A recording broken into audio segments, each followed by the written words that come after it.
Hello, and welcome to City Builders. I'm Dorian Moore. And I'm Mark Nickita. And we are here today in beautiful Capitol Park in Detroit. And we thought today that we would talk a little bit about something that the two of us talk about all the time. Not Cities. Not cities, but city related. Yeah. The relationship between cities and cinema. Something that we've had a number of conversations about, and it combines two of the things that are constant topics between us. And we want to talk today about situations where the city in a movie is so integral to that movie, to its concept, to its plot, that it almost becomes a character in that movie. We talked about it as thinking about a movie or a city in a movie that if you removed it, that movie would lose part of its soul. You couldn't do that movie in a different city. Yeah, so I guess it's getting a little bit off the typical or the common dialogue that we have, which is on elements of the city or places that we're visiting or studying or projects that we're working on, whatever. But cities are integrated in most people's lives to some degree, and in one way through our entertainment, through the things in our culture, which is movies and television and all those things. So we thought we'd take out that and try that for a discussion point. And so here we are. Yep. And I guess we don't really have much of a format in that regard, just sort of this whole idea that cities are intertwined to so many of our cultural elements. Mm-hmm. And I think at another time we'll talk a little bit about some of those other ways where cities in music and television and in our history of the cultural environment that we were in. But today we're going to talk specifically about movies, and I guess a number of them, when we talked about this, is that as we're touring cities, walking around, being involved in whatever we do on a day in and day out basis, this comes up from time to time. So that became the basis of our discussion, right? So I guess the thinking was, where and how do cities become that character that you mentioned, and what movies come to mind when that is brought up as a point. So I guess we don't really have a format. We're not doing a top 10. This isn't about the best or the most. It's just about a lot of them and things that come to mind that we thought really where the city becomes pivotal in the value of that particular movie. So what comes to mind for you? Well, one of the things that whenever I think about this, whether it's a top 10 or just a riff on a specific subject, I think about it in terms, when it comes to movies and TV, if this movie were on the TV screen, would I stop what I'm doing and watch it? Because the city is so integral into that movie. And that's one of the things that I look to, especially as a determining point as to how much that city influences the movie, because today we can watch movies whenever we want. So if I'm going to stop and watch it whenever I see it, then the movie's pretty well integrated. So, just one of the ones that immediately comes to mind for me is an older movie starring one of our favorite film actors, Mr. Orson Welles. And that movie is The Third Man. Third Man. Yes, which is centered on post-war Vienna, where Orson Welles plays we'll call him a cad or a scoundrel, who is sort of on the run during war-torn Vienna. And he meets up with one of his pre-war associates as he's working his way through the bombed ruins of the city. And for me... So it's post-war, post-World War II. So it's like late 40s, 50s? Exactly. Huh. And so going through the imagery in the movie you almost think that you're watching movie sets, but you're not. They're actually in Vienna filming it after the war, and you see the devastation, and it really paints a picture, and it makes it so that movie really. I mean, sure, you could say, well, it could happen in Rotterdam, but Yeah. but I think it gives it that character that you know that it's in Vienna. So that was the first movie that popped in my head when we thought about this topic. Interesting. Yeah, I have not seen that, so I'm going to have to go back and take a look at that because that sounds really intriguing. I actually find those early post-war sort of movies, and there's a couple of them like that, quite interesting because it is a snapshot in time, and that's worthwhile. And one thing that that's a great scene in the movie is they have a scene in the Prater Park on the iconic Ferris wheel looking out over the city, which is a really great scene. So good movie. Yeah. Well, that's great. That's great. Well, there's so many, and one of the things that I think was when I was thinking about which movies that would come to mind. I mean, there's a whole bunch of them that come to mind, but obviously some of these key cities are ones that, New York and Chicago and London are often the case. So there's plenty of those, and I think a couple of those come to mind, but there's a lot of various ones as well. But I have to say that one that immediately comes to mind whenever I think of, it's one of my all-time favorite, maybe my all-time favorite movie, which is Vertigo.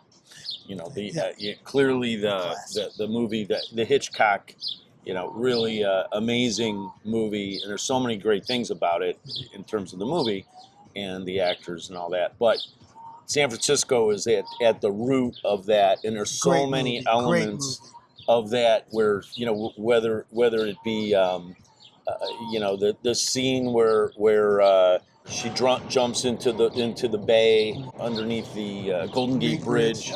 Or the scene in Jackson Square where they go to the restaurant. I mean, there's just so many great aspects of that. You feel like you're there in the city. I mean, I really, and those who know San Francisco, like I do, surely I know it a bit better than you, but the feel of that city comes through in that movie, and I really find that to be truly a part of the character, which is another discussion we'll have another time. But that's what certain directors and producers, movie makers, often do, and surely Hitchcock was one of those where he often made the movie or the scene or the location, I should say, a key part of the movie itself. And really a character, like we said. That's an excellent point, and the reason is because I don't usually think about Hitchcock as really using place that definitively. But when I start to think about it, you think about the birds. Yeah, you think about. I was thinking exactly that. You can even think about one that isn't. It is a place. Rope, even though it's a one-room movie, it's about that place. Right. And so I think that's an excellent observation. Yeah, and I think that's another. We talked a little bit about how different producers and movie makers focus on the place as a character, and I think that would be another discussion for another time. So another movie that comes to mind when we think of this topic is, and you'll like this one because we were just there a little over a year ago, the movie In Bruges. Bruges, with Colin Farrell and Brendan Gleeson, where they play two assassins who are on the run after a botched assignment, and they end up going to Bruges and hiding out, and Colin Farrell gets into a romantic relationship or interest with one of the local people. As one does when you're in Bruges. Yeah, when you're in hiding. When you're in hiding, sure. But it really, in that movie, the city was at the same time the backdrop, but it was actually the thing that kept the plot moving. Mm-hmm. So I think that to me is another one that just pops into my head right away as a great example Yeah. of the city as a character. Yeah, that's a great one. The other one, and since we were talking about Hitchcock, and I do want to mention one that just comes to mind because it's so integral, where the city's so integral is Frenzy.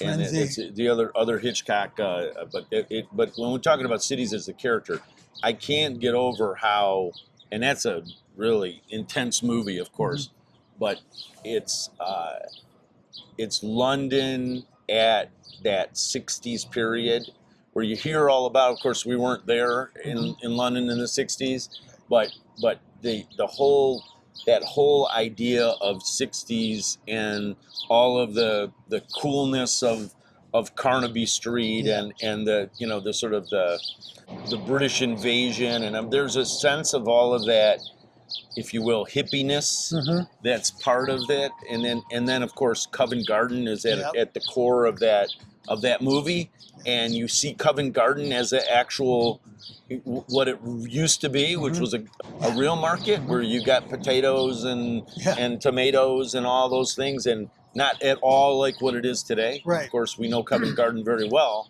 but we really have only known it as an entertainment shopping place, which it evolved to many years later. But back then, it was a true market. Right. And at that time, this is a very, very different place. And this is a movie that shows it in that time. And I find that fascinating as well. There are all of the aspects of the life around the market, because the people live there, they're going to the pub near the market, they're walking through the market. The one guy, I think, works at the market. I mean, there's just they're very integrated into that scene, and it's a world that doesn't exist anymore. Right. So it's a great snapshot. It's a great movie, a late Hitchcock movie. Yeah. The interesting thing about what you just said about the place going from authentic to this sort of more entertainment tourist type situation, it brings up the other movie that I always think about, which is, you're gonna laugh, but one of my favorite movies of all time, the original Ocean's 11. Oh. In Las Vegas. I've always been fascinated by Las Vegas in the pre-1970s era, the old version, with in that movie you get to see the old Sands and all the old casinos before they exploded, and it gives you, even though a lot of it takes place on sets, some of it takes place in the city, and you really get a sense of what it was like when it was emerging as a place in the early mid 60s. I gotta say, I haven't really seen that movie, and so I would like to. I will loan it to you. Yeah, yeah. I think that would be great to see, because I haven't seen that. Well, speaking of older movies and a snapshot in time, I guess if you want to revolve around that theme, another one comes to mind, which is one that, believe it or not, I saw when I was a little kid, and now I really appreciate it later, is Tony Rome. Oh, Tony Rome, which was all about Miami that was the 60s, late 60s, and the Fontainebleau and the big hotels on the beach, and that whole sort of design, that 50s design that was cool at the time, with the great building, the Morris Lapidus, and the architecture at the time. Really a fascinating period, and classic Frank Sinatra, in a different role, of course, not singing, but just I thought it was a really, really great snapshot of Miami in that period in the 60s. And the whole thing revolved around Miami, living there. He was on a boat. He lived on a boat, I believe, if I remember correctly, and went to these hotels to deal with, whatever interaction that he had. It was a murder mystery, cop drama, whatever you want to call it. And I just thought it was Yeah, just that is a cool movie. yeah. Frank is cool. Please hit the like button, subscribe, And share the channel with friends and colleagues. So you have another one in mind? Yeah, this one is an even more authentic movie in an authentic place. The classic La Dolce Vita. Ah, With always butcher his name, but Marcello Mastroianni, or yeah, I believe that's close enough. close enough. But it is Rome, and his whole quest to go from being this reporter who works for basically what we call a tabloid to being a serious journalist, which that journey gets interrupted when he meets what I'll call a femme fatale, even though it's not. But it has him taking a different look at life through the lens of being in Rome. And you get to see the Trevi Fountain and all the famous spots in Rome. And it really takes you through the city in a great way. It's the perfect Rome movie, even more perfect than Roman Holiday. Well, I was going to say Roman Holiday is the other, right. I guess, the other aligned movie that, Yeah.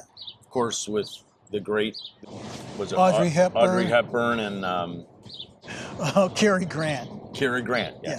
Cary Grant, Audrey Hepburn, and their quest to enjoy the city on a Vespa. I mean, Yes. like, come on. Yeah. How more how more Italian can that be? Right. Well, right? You I mean, as a Vespa rider, and me as a Vespa rider, I have obviously a little extra interest in that one, given the fact that I've had a Vespa for many years, and part of my inspiration was the whole Italian design and the riding around the city with this bike that is what I call the urban mobility, sort of vehicle, right? And that's a perfect example. And they also are going to the fountains and through the city and enjoying the city, so that Rome becomes part of that. So I think both of those movies fall in line with this idea of exposing the city as an incredible place to live. Which brings me to while we're on Italy, sure. I guess we'll update the Italian discussion, but with a newer movie, even though it was based on older period, The Talented Mr. Ripley, which of course also embraces not so much a city as much as Italy, because they spend time in a number of cities, and it's the essence of multiple cities and I guess urban living in Italy. So I guess without saying that the city is the character, it's more or less city life is the character in Italy at that period of time, which I think isn't it the 60s? Yeah, late 50s, early 60s. Yeah, I think that's the period that it's, even though it's a newer movie, it was based in that period. But it's so integrated into the life of Italy of that time and the urban environment in that period, where they eat and they're hanging out outside and going to clubs and just living the urban lifestyle in the Italian city. And I think it's an interesting derivation of the idea of Rome, but carries on that whole thing. And of course, we all know that Italian cities are quintessential urban life. Oh yeah, I mean 100%. it's one of the most extreme cases of great urban life, right? Italian cities. But they don't really get as much credit as they should. I mean, people talk about, I don't really even count Rome because it's so different. But people talk about Paris and London, but the Italian cities, when you like you said, when you talk about street life and living in urban life, that's what it's all about. Piazzas and the beautiful churches and that, the dense streets and all of those things. I mean, it all is quite amazing. And that brings me to, I'm going to say one last one, and then you can say one last one. But just just to bring it down a little bit more lowbrow, because we've been going a little bit highbrow. I'm going to another one of, and you're going to really laugh at this one, another one of my favorite movies of all time where the city is definitely a character. Ghostbusters. Yes, I didn't even think of that one. Right? Yeah, that's but true. It is quintessentially New York. Yeah. New York is backdrop and its character. You couldn't have another movie where a city's being taken over by ghosts and no one really cares except for three guys, except for New York. So Ghostbusters is one of those movies, if it's on, even though I own it on DVD and in digital, I'll watch it if it's on the TV. Yeah, that is very quintessential New York, especially a few scenes that are pretty intense. Of course, there, as we talked about, I think a little bit earlier, that there's so many New York movies. It's kind of hard to even. You could almost do your own, dialogue about New York movies that are key. I mean, there's When Harry Met Sally, which is so quintessentially New York. Mm-hmm. It's that movie is very good on a number of fronts, but I would say the essence of New York through the seasons, which is one of the great things about that movie that I like, is that New York is clearly a character, but you see it at different times of the year. Yeah, I forgot about that. They're in the fall, and they're walking through the park, and I mean the whole feeling of fall in New York is there. When there's a Christmas scene where they're buying a Christmas tree and all of that. I mean, so there's this whole sort of wintertime. The essence of all four seasons are shown, and that really it brings out the depth of the city a little bit more, which I think is great. The one that always comes to mind is the ultimate depiction, and I know it's glorified and articulated to a level that's not really real, but 1970s New York, with all of its grittiness and all of its problems. There were a lot of issues in 1970s New York, which was the first time I went to New York, and I remember, the greatness of it, but also the sort of grungy aspects of it is The Warriors. Right, The Warriors. One of my all-time favorite movies, mostly because of the way it illustrates that period of New York in the 70s, with the subways and the graffiti and Coney Island and all of those elements that are, really embedded in that, and New York becomes clearly a character in that one. It always comes to mind as how the city becomes part of it. You should talk about the plot of it, just so people know, it'll entice them to watch the movie. Who hasn't seen The Warriors? I'm sure there's a lot of people out there. Well, it's about gangs, right? Gangs in New York, and the whole idea of kind of traversing the city during a very challenging time where gangs are going against each other, and yet you have to work your way across the entire city, and the subway plays a big role, which is very fascinating, I think. So I think talking about New York, there's a couple other mentions. While we're at it, I mean, I suppose New York is such a key one that we've got to think about a couple of others. Of course, the Woody Allen movie Manhattan. Of course, yes. I mean, it is so integrated. It's in the name, right? It's the name of the movie, and then of course there's a whole introduction to that. If you remember the movie, the beginning of it, there's a whole sort of illumination of New York. It's almost setting the stage for it being the character that everything sort of falls within. I think that's quite fascinating, the way that it starts off, and it's black and white, and there's great images of the city. At that time, again, another older one. But we keep talking about older movies, so I want to bring it to a newer movie about a city in a current status, which is one of my, and I guess since we're on Woody Allen, I didn't even think about that, but the great depiction of London in one of my all-time favorite movies, Match Point. Match Point, great movie. And London becomes critical in that movie. I mean, on so many levels, from the out of town sort of estate in the country to the in-town row house environment to where the one main character works, Ewan McGregor, which is in the Gherkin building, which is the Norman Foster classic, also known as the Gherkin or St. Mary's Axe, just iconic skyscraper in the city of London. It just, there's so many aspects to that movie where the city really resonates, and it's a more current version. I mean, and Scarlett Johansson in a truly unnerving portrayal, to say the least.